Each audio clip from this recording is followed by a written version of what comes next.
Aloha and welcome to Live at the Legislature. I'm Richard Raposa, Director of Communications at the Hawaii State Senate. Each week we give you a chance to hear directly from state senators about issues, concerns, and legislation here at the state capitol. Yesterday, the governor delivered his annual State of the State address, introducing some interesting initiatives involving housing, education, and the local. Joining us to discuss the governor's speech this morning are Senator Gilbert Keith Agaran, who's the Vice Chair of the Senate Ways and Means Committee. He represents Maui.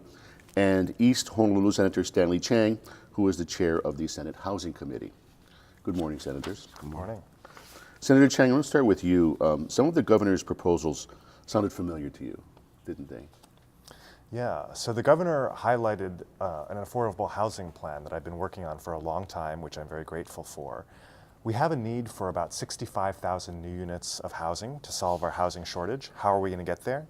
By taking existing state-owned lands near the rail transit stations, building a ton of density, and selling those units at cost to Hawaii residents, and producing enough of this inventory that we can actually solve the problem, not just nibble around the edges anymore.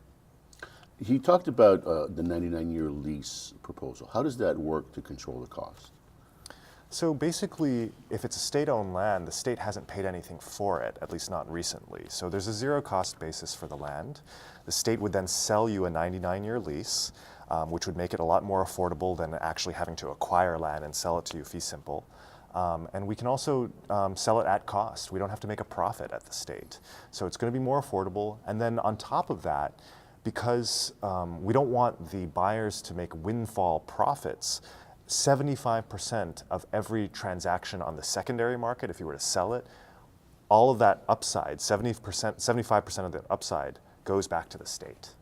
So on subsequent sales, would that have to be qualifying buyers, or is it just open market sales? That's right. They would have to be qualifying buyers, and to be a qualified buyer, you'd have to be a Hawaii resident who owns no other real property and who would be an owner-occupant. However, you do not have to be a first-time home buyer, and you also would not have any type of income cap. You could be wealthy, you could be poor, everyone should have access to buy these units, which I'm hoping will be priced at about $300,000 for a 3-bedroom unit. And have areas been identified as targets for this, or is it just kind of generally in the transit route? We're talking about properties that are within half a mile of the rail transit stations that are currently being planned, of which there are many across the state, but none have been specifically identified right now. Okay, sounds like a great plan. What are the hidden bugaboos? What could go wrong? You know, I think the $300,000 figure is a very aggressive figure. I think it's possible, but it's going to be, I think, hard to get. Another issue is we want socioeconomic diversity within these units.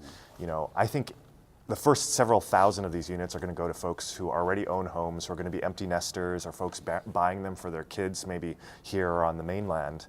And that's fine, but we also want to make sure that folks who are, not so well off have a shot too. And so I'm also introducing a bill to do an opt-out automatic housing savings program.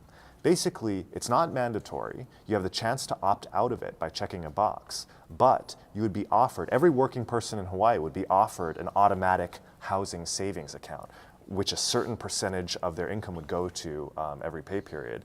And they could then potentially use those funds for the down payment for something like this, or even rent on the private market, or a down payment on the private market.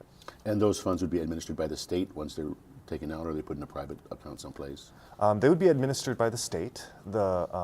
Oregon already has a similar program for retirement savings, and so we'd be following their model.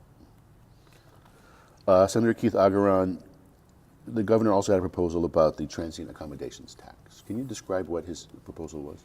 Well, I think we were kind of surprised to hear about it because I know that the counties for a long time have been trying to get more of the TAT, hotel room tax really.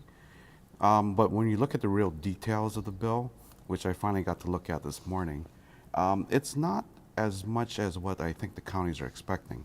If you look at some of the proposals that the counties are submitting this year, they're asking for about 45% of the general fund portion of the hotel room tax. What the governor is proposing is 23.1%. So really, it'll be based on last year's collections, it will give the counties an additional $7 million this coming year. The good thing about this entire idea, though, it is shifting us back to the percentage, the basically sharing the TAT completely with the counties. It's not the 45% that it used to be, but it's a start. So as somebody representing the neighbor island, are you looking at this as a first step, or you want to push it further? Well, I think that if I had my druthers, I think we really do want more. Basically, what this does is it'll give the neighbor island counties about $1 million more each year of the TAT. It'll give the city about $3 million more. So for a county like Maui, what kind of impact does that $1 million have? Well, I think 1.5 million for Maui is a good number. Obviously, we'd like more. I think the mayor's proposal is he's requesting an additional 14 million. So so they're a little bit apart on that. yeah. So I think when we discuss the bills that are being considered, I think you'll see the counties may not be as supportive. I think they'd probably like to have a larger percentage allocated for the counties. Well, looking at it from the point of view of the Ways and Means Committees, on a statewide basis, what about that loss of funding to the state?